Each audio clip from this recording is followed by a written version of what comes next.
નમસ્કાર દર્શક મિત્રો, હું આપની સાથે છું રાખી અંજારિયા. સ્વાગત છે આપનું કચ્છ ઉદય ટીવી ન્યૂઝમાં. તો દર્શક મિત્રો, જોઈએ આજના સમાચારો વિસ્તારથી.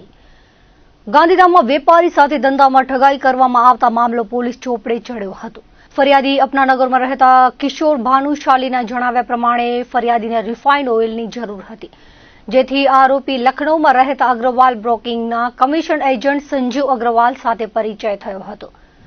આરોપીએ સક્ષમ અગ્રવાલ સાથે પરિચય કરાવ્યો હતો અને ફરિયાદીને 35 મેટ્રિક ટન સોયા રિફાઇન્ડ ઓઇલની જરૂરિયાત હોવાથી પંજાબ બેંક મારફતે નિકુંજ ટ્રેડર્સના માલિકના HDFCના ખાતામાં 30,99,904 રૂપિયા એડવાન્સ જમા કરાવ્યા હતા. આરોપીઓએ ફરિયાદીને માલ પહોંચાડ્યો નથી તેમજ એડવાન્સ અને અન્ય હિસાબના મળી કુલ 35,81,720 રૂપિયાની ઠગાઈ કરી હતી, જેથી સંજીવ અગ્રવાલ અને સક્ષમ અગ્રવાલ સામે ગાંધીધામ B ડિવિઝન પોલીસમાં ગુનો દાખલ કરવામાં આવ્યો હતો. મધ્ય પૂર્વ ક્ષેત્રમાં સર્જાયેલી યુદ્ધ જેવી અસ્થિર પરિસ્થિતિને ધ્યાનમાં રાખીને રાજ્યમાં ઘરેલું ગેસનો પૂરતો જથ્થો જળવાઈ રહે અને તેની કાળાબજારી અટકે તે માટે સરકાર દ્વારા કડક સૂચનાઓ આપવામાં આવી છે. આ સૂચનાના પગલે ભુજ જિલ્લા પુરવઠા તંત્ર દ્વારા ખાસ ઝુંબેશ હાથ ધરવામાં આવી છે. આ તપાસ દરમિયાન ગુરુવારે ભુજ તાલુકાના ખાવડા વિસ્તારમાં મોટી કાર્યવાહી કરવામાં આવી હતી. જિલ્લા પુરવઠા અધિકારીની ટીમે ખાવડાના પ્રમુખ સ્વામીનગરમાં કાર્યરત બિપિન દાવડા સંચાલિત સ્વામિનારાયણ ગેસ સર્વિસ સેન્ટર નામની દુકાન પર આકસ્મિક તપાસ હાથ ધરી હતી. દરમિયાન દુકાનમાં 19 કિલોગ્રામ વજનના 11 ભરેલા અને 4 ખાલી કોમર્શિયલ ગેસ સિલિન્ડર મળી આવ્યા હતા. આ ઉપરાંત 14 કિલોગ્રામ વજનના ઘરેલું વપરાશ માટેના 7 ભરેલા અને 2 ખાલી સિલિન્ડર સહિત કુલ 1,01,244 રૂપિયાની કિંમતનો મુદ્દામાલ બિનઅધિકૃત રીતે રાખવામાં આવ્યો હોવાનું ખુલ્યું હતું. પુરવઠા વિભાગે આ તમામ જથ્થો સીઝ કરી આવશ્યક વસ્તુ ધારા હેઠળ આગળની કાયદેસરની કાર્યવાહી હાથ ધરી છે. તંત્રની આ આકસ્મિક કામગીરીથી ગેસની કાળાબજારી કરતા તત્વોમાં ફફડાટ વ્યાપી ગયો છે. ડિજિટલ ઇન્ડિયા અને વિકસિત ભારતના ગુલાબી સપનાઓ વચ્ચે આદિપુરમાં શરમજનક દ્રશ્યો સર્જાયા હતા. શહેરમાં છેલ્લા કેટલાક દિવસોથી ઘરેલું LPG ગેસ સિલિન્ડરની કૃત્રિમ અછત સર્જાઈ છે, જે સરકારના સબ સલામત હૈના પોકળ દાવાઓની પોલ ખોલી નાખી છે. ગેસ સિલિન્ડરની પાયાની જરૂરિયાત માટે પણ જો જનતાએ પોલીસના લાઠીચાર્જ અને ધક્કામુક્કીનો સામનો કરવો પડતો હોય તો સત્તાધીશોએ પોતાની નિષ્ફળતા સ્વીકારી લેવી જોઈએ. આદિપુરની પીતાંબર ગેસ એજન્સી ખાતે શુક્રવારે વહેલી સવારથી જ ગ્રાહકોની લાંબી કતારો જોવા મળી હતી. ગૃહિણીઓ અને મધ્યમ વર્ગીય પરિવારો કલાકો સુધી લાઇનમાં ઉભા રહ્યા છતાં ગેસ ન મળતા ભારે રોષ ફાટી નીકળ્યો હતો. પરિસ્થિતિ એટલી હદે વણસી હતી કે વહીવટીતંત્રએ ભીડને કાબૂમાં લેવા માટે પોલીસ બંદોબસ્ત ગોઠવવો પડ્યો હતો. બુકિંગ કરાવ્યાના દિવસો બાદ પણ ડિલિવરી ન મળતા લોકોના ઘરમાં ચૂલા ઠરી ગયા છે. એક તરફ મોંઘવારીનો માર છે અને બીજી તરફ તંત્રની આ લાપરવાહી. સ્થાનિક નેતાઓ અને જવાબદાર પદાધિકારીઓ માત્ર એર કન્ડિશન ઓફિસોમાં બેસીને આંકડાઓની માયાજાળ રચી રહ્યા છે, જ્યારે વાસ્તવિકતામાં જનતા રસ્તા પર ધક્કા ખાઈ રહી છે. સામાન્ય માણસને પોતાના હકનું ઈંધણ મેળવવા માટે પણ પરસેવો પાડવો પડે છે. જો આગામી 24 કલાકમાં ગેસ સપ્લાય રાબેતા મુજબ કરવામાં નહીં આવે અને એજન્સીઓની મનમાની પર લગામ નહીં કસાય તો જનતાનો આક્રોશ વધુ ઉગ્ર બનશે તેવી ચીમકી ઉચ્ચારવામાં આવી છે. મુન્દ્રામાં બીજા દિવસે ગેસ વિતરકની ઓફિસની બહાર લોકોની ભીડ જોવા મળી હતી. ઈરાન ઇઝરાયલ યુદ્ધની પરિસ્થિતિ વચ્ચે મુન્દ્રામાં કોમર્શિયલ ગેસ સિલિન્ડરનું વિતરણ બંધ કરાયું છે. ગેસની જગ્યાએ ધંધાર્થીઓ અન્ય વિકલ્પ શોધી રહ્યા છે. શુક્રવારે પણ મુન્દ્રામાં ઘરેલું ગેસનો જથ્થો મળી રહ્યો છે અને વિવિધ એજન્સીઓના ડિલિવરી બોય ગેસની ડિલિવરી કરી રહ્યા છે. શહેરીજનો પોતાના વાહન પર સિલિન્ડર લઈ એજન્સી સ્થળે જતા જોવા મળ્યા હતા. તેમજ નિર્મલ ગેસ એજન્સીમાં બુકિંગ માટે લોકોની ભીડ જામી હતી. જોકે નિર્મલ ગેસ એજન્સીના રાજેશ સિજુએ જણાવ્યું હતું કે સરકારના નિયમ મુજબ ઘરેલું ગેસનું વિતરણ ચાલુ છે. અફવાથી દૂર રહેજો અને ગેસની બુકિંગ કરાવવાની ફરજિયાત છે તેવું ઉમેર્યું હતું. પૂર્વ કચ્છના ઔદ્યોગિક હબ ગણાતા ગાંધીધામ તાલુકાના મીઠી રોહર વિસ્તારમાં ગંભીર દુર્ઘટના સર્જાઈ હતી. ગેલ ઇન્ડિયા કંપની પાસે આવેલા માર્ગ પરથી પસાર થઈ રહેલા કેમિકલ ભરેલા અને એક ટેન્કરમાં અચાનક બ્લાસ્ટ થયો હતો. વિસ્ફોટ એટલો પ્રચંડ હતો કે જોતજોતામાં આખું ટેન્કર આગની લપેટમાં આવી ગયું હતું અને આસપાસના વિસ્તારમાં ભયનો માહોલ ફેલાઈ ગયો હતો. ઘટના અંગે જનરક્ષક હેલ્પલાઇન અને સ્થાનિક ફાયર વિભાગની ટીમને જાણ કરાઈ હતી. આગની ગંભીરતાને જોતા તાત્કાલિક દીનદયાલ પોર્ટ ઓથોરિટી અને અદાણીના ફાયર ફાઇટરો ઘટના સ્થળે દોડી ગયા હતા. ફાયર બ્રિગેડના જવાનોએ ભારે જહેમત ઉઠાવી આગ પર કાબુ મેળવ્યો હતો, જેના કારણે મોટી હોનારત ટળી હતી. મીઠી રોહર પાસે બનેલી આ ઘટનાએ ફરી એકવાર ઔદ્યોગિક સુરક્ષા અને સાવચેતીના મુદ્દે લાલ બત્તી ધરી છે. કચ્છ જિલ્લામાં માર્ચ મહિનાની શરૂઆત સાથે જ ઉનાળાએ પોતાનું રૌદ્ર સ્વરૂપ બતાવવાનું શરૂ કરી દીધું છે. છેલ્લા કેટલાક દિવસોથી સૂર્યનારાયણના આકરા તેવરને કારણે સમગ્ર સરહદી જિલ્લો ગરમીમાં શેકાઈ રહ્યો છે. હવામાન વિભાગના તાજેતરના આંકડાઓ મુજબ ભુજમાં મહત્તમ તાપમાન 39.6 ડિગ્રી અને કંડલા એરપોર્ટ ખાતે 39.7 ડિગ્રી નોંધાતા જનજીવન પ્રભાવિત થયું છે. ગરમીની આ લહેર માત્ર દિવસ પૂરતી સીમિત રહી નથી, પરંતુ રાત્રિના તાપમાનમાં પણ નોંધપાત્ર ઉછાળો જોવા મળ્યો છે.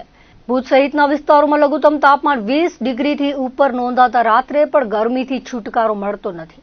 હવામાન વિભાગે આગામી 24 કલાક માટે હીટવેવ અને વોર્મ નાઇટની ચેતવણી જાહેર કરી છે, જેનો અર્થ એ છે કે હજુ એક દિવસ નાગરિકોએ આકરી ગરમીનો સામનો કરવો પડશે.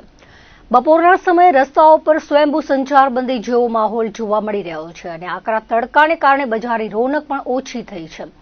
ગ્રામીણ વિસ્તારોની વાત કરીએ તો રાપર અને ખાવડા સહિતના વાગડ પંથકમાં ગરમીની તીવ્ર અસર વર્તાઈ રહી છે. જોકે શહેરોની સાપેક્ષમાં ગ્રામીણ વિસ્તારોમાં સાંજ પડતાની સાથે જ વાતાવરણમાં થોડી ઠંડક પ્રસરે છે, જે સ્થાનિકો માટે રાહતરૂપ બને છે. આરોગ્ય વિભાગ દ્વારા પણ નાગરિકોને લૂથી બચવા અને બપોરના સમયે બિનજરૂરી બહાર ન નીકળવા અને પૂરતા પ્રમાણમાં પ્રવાહીનું સેવન કરવા માટે વિશેષ માર્ગદર્શિકા આપવામાં આવી છે. કચ્છ જિલ્લાની 5 મહત્વની નગરપાલિકાઓ અને તાજેતરમાં જ નગરપાલિકાનો દરજ્જો પામેલા નખત્રાણામાં આગામી સમયમાં યોજાનારી સામાન્ય અને પેટા ચૂંટણીઓને લઈને વહીવટીતંત્ર સજ્જ બન્યું છે. ગાંધીનગર સ્થિત રાજ્ય ચૂંટણી આયોગ દ્વારા 12 માર્ચના રોજ એક મહત્વનો હુકમ પ્રસિદ્ધ કરવામાં આવ્યો છે, જેમાં કચ્છ જિલ્લાના ભુજ, અંજાર, માંડવી, મુન્દ્રા, બારોઈ અને નખત્રાણા નગરપાલિકાઓ માટે ચૂંટણી અધિકારીઓ અને મદદનીશ ચૂંટણી અધિકારીઓની સત્તાવાર નિમણૂક કરી દેવામાં આવી છે. આ નિમણૂકો સાથે જ જિલ્લાના રાજકીય ફલક પર ચૂંટણીનો માહોલ જામવાની શરૂઆત થઈ ચૂકી છે. જિલ્લા મથક ભુજની વાત કરીએ તો અહીંના કુલ 11 વોર્ડ માટે 2 અલગ અલગ ચૂંટણી અધિકારીઓની નિમણૂક કરવામાં આવી છે. ભુજના વોર્ડ નંબર 1 થી 6 માટે ભુજ પ્રાંત અધિકારી ચૂંટણી અધિકારી તરીકે અને ભુજ શહેર મામલતદાર મદદનીશ ચૂંટણી અધિકારી તરીકે જવાબદારી સંભાળશે. જ્યારે વોર્ડ નંબર 7 થી 11 માટે નાયબ કલેક્ટર સ્ટેમ્પ ડ્યુટીને ચૂંટણી અધિકારી અને સિટી સર્વે સુપ્રિન્ટેન્ડન્ટને મદદનીશ ચૂંટણી અધિકારી તરીકે નિયુક્ત કરાયા છે. ઐતિહાસિક અંજાર શહેરમાં વોર્ડ નંબર 1 થી 5 માટે અંજાર પ્રાંત અધિકારી મદદનીશ તરીકે સિટી સર્વે સુપ્રિન્ટેન્ડન્ટ અંજાર અને વોર્ડ નંબર 6 થી 9 માટે જિલ્લા પંચાયતના હિસાબી અધિકારી અને મદદનીશ તરીકે જળ સિંચન પેટા વિભાગના મદદનીશ ઇજનેરને જવાબદારી સોંપવામાં આવી છે. દરિયાકાંઠાના માંડવી નગરમાં વોર્ડ નંબર 1 થી 9 માટે નાયબ જિલ્લા વિકાસ અધિકારી વિકાસ ચૂંટણી અધિકારી તરીકે ફરજ બજાવશે. મદદનીશ ચૂંટણી અધિકારી તરીકે તાલુકા પ્રાથમિક શિક્ષણ અધિકારી, જ્યારે ઔદ્યોગિક રીતે વિકસતા મુન્દ્રા બારોઈ સંયુક્ત નગરપાલિકાના 7 વોર્ડ માટે મુન્દ્રા પ્રાંત અધિકારીને મુખ્ય જવાબદારી સોંપાઈ છે. મદદનીશ અધિકારી તરીકે જિલ્લા પંચાયતના સંશોધન અધિકારીએ જવાબદારી સોંપાઈ છે. નખત્રાણાના 7 વોર્ડ માટે નખત્રાણા પ્રાંત અધિકારીને ચૂંટણી અધિકારી અને ભુજ જિલ્લા પંચાયતના મદદનીશ ખેતી નિયામકને મદદનીશ ચૂંટણી અધિકારી તરીકે મૂકવામાં આવ્યા છે. આ હુકમ બાદ હવે કચ્છના આ નગરોમાં મતદાર યાદી અને અન્ય ચૂંટણીલક્ષી કામગીરીને વેગ મળશે. જિલ્લા કલેક્ટર અને જિલ્લા મ્યુનિસિપલ ચૂંટણી અધિકારીને આ બાબતે તાત્કાલિક કાર્યવાહી કરવા આદેશ અપાયા છે, જેનાથી સ્પષ્ટ થાય છે કે કચ્છના નગરજનો ટૂંક સમયમાં જ પોતાના મતાધિકારનો ઉપયોગ કરીને સ્થાનિક સરકારની પસંદગી કરશે. કચ્છ જિલ્લાની 5 નગરપાલિકાઓમાં વહીવટદારોની નિમણૂક અગાઉ જ કરી દેવામાં આવી છે. તીર્થધામ માતાના મઢ પ્રાથમિક શાળા ખાતે સેવા સેતુ કાર્યક્રમ યોજાયો હતો, જેમાં માતાના મઢ, કોટડા મઢ, આશાપર, ભાડરા સહિતના ગામોમાંથી 200 જેટલા અરજદાર લાભાર્થીએ લાભ લીધો હતો. સરપંચ દ્વારા કેમ્પને ખુલ્લો મૂકવામાં આવ્યો હતો. તેમણે કહ્યું હતું કે સરકાર દ્વારા વિવિધ યોજના અરજદાર લાભાર્થીને ઘર બેઠે લાભ મળે તેવા ઉમદા હેતુ સાથે સરકાર આપણે આંગણે આવી છે, ત્યારે લાભાર્થી સરકારી યોજનાનો મોટા પ્રમાણમાં લાભ લે તેવો અનુરોધ કર્યો હતો. સેવા સેતુ થકી મોટા ભાગના લાભાર્થીઓએ સરકારી કચેરીએ ધક્કા બચ્યા છે અને ઘર બેઠે લાભો મળે છે. આ પ્રસંગે પ્રાથમિક શાળા સ્ટાફ, પીએસસી, આંગણવાડી, ગ્રામ પંચાયત સ્ટાફ, કર્મચારીઓ સેવામાં જોડાયા હતા. કચ્છના સુપ્રસિદ્ધ તીર્થધામ અને કરોડો શ્રદ્ધાળુઓના આસ્થાના કેન્દ્ર સમાન માતાના મઢ જાગીર ટ્રસ્ટ દ્વારા આગામી વર્ષ 2026ની ચૈત્રી નવરાત્રિના પવિત્ર પર્વને અનુલક્ષીને વિવિધ ધાર્મિક કાર્યક્રમો અને તેના શુભ મુહૂર્તોને વિધિવત જાહેર કરવામાં આવી છે. આ પવિત્ર ઉત્સવનો પ્રારંભ 14ના મંગળકારી દિવસે થશે. પ્રાપ્ત વિગતો અનુસાર આગામી 18 માર્ચ બુધવારના અમાસની રાત્રે શાસ્ત્રોક્ત વિધિ વિધાન સાથે ઘટ સ્થાપન કરવામાં આવશે. ઘટસ્થાપનની આ પ્રક્રિયા બાદ 19 માર્ચના પ્રતિપદા તિથિના મંગલમય સૂર્યોદય સાથે ચૈત્રી નવરાત્રીનો વિધિવત પ્રારંભ થશે, જે દરમિયાન ભાવિકો દ્વારા આદ્યશક્તિની આરાધના અને ઉપાસના કરવામાં આવશે. નવરાત્રીના નવલા દિવસો દરમિયાન વિવિધ પરંપરાગત ધાર્મિક વિધિઓનું પણ સવિશેષ આયોજન કરવામાં આવ્યું છે, જેમાં ઝવેરાને જનોઈ, ગાદી પૂજન, હવન સહિતના કાર્યક્રમો યોજાશે. માતાનો મઢ જાગીર ટ્રસ્ટ દ્વારા જાહેર કરવામાં આવેલી આ વિગતો મુજબ આગામી ચૈત્રી નવરાત્રી દરમિયાન શ્રદ્ધાળુઓમાં આશાપુરાના દર્શન અને પૂજન અર્ચનનો લાભો લઈ શકશે. આ તમામ આયોજનોમાં ભક્તિમય વાતાવરણ જળવાઈ રહે અને પરંપરાગત મર્યાદાઓનું પાલન થાય તે મુજબની તમામ તૈયારીઓ ટ્રસ્ટ દ્વારા અત્યારથી જ આરંભી દેવામાં આવી છે.